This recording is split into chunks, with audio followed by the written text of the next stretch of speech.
একটা গুরুত্বপূর্ণ প্রশ্ন নিয়ে আপনাদের সাথে শেয়ার করব, যেটা অনেক ম্যাক্সিমাম পরীক্ষা আসছে আর অনেকেই ভুল করে। কিন্তু আমি আপনাদেরকে একটা সিম্পল ট্রিক দেখাবো, যে ট্রিকের মাধ্যমে আপনি খুব সহজেই করে ফেলতে পারবেন অঙ্কটি। তো ভিডিওটি লাস্ট পর্যন্ত দেখুন। দেখুন এখানে আমার এক্স স্কোয়ার আমার দেওয়া আছে, যেটা এক্স ইউ স্কোয়ার ইকুয়াল আছে 2x। ঠিক আছে, আমাকে বলছে যে এক্সের মান বের করতে। তাহলে আমরা এক্সের মান কীভাবে বের করব? আমরা যদি এটাকে এই পাশে নিয়ে আসি, তাহলে আমরা কীভাবে আনতে পারি?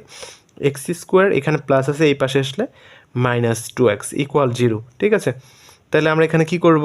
X square -2x। তো আমি এখান থেকে যদি একটা এক্স কমন নিই, তাহলে আমার একটা এক্স রয়ে গেল, -x দিয়ে এটাকে ভাগ করলে 2 থাকে, আর ইকুয়াল হচ্ছে 0।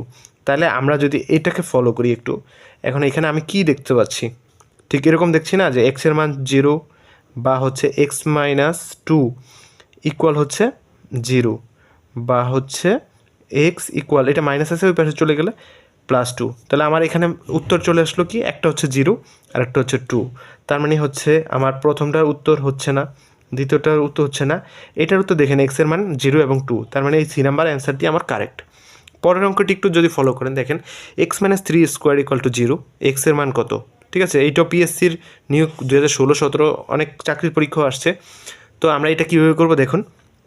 এখানে আমি যদি আমরা একটা সূত্র পড়েছিলাম মেবি সিক্সে, সেই সূত্রটি এখানে লিখলে হয়ে যাবে। তাহলে a - b হোল স্কয়ার আমরা ঠিক এরকম দেখতে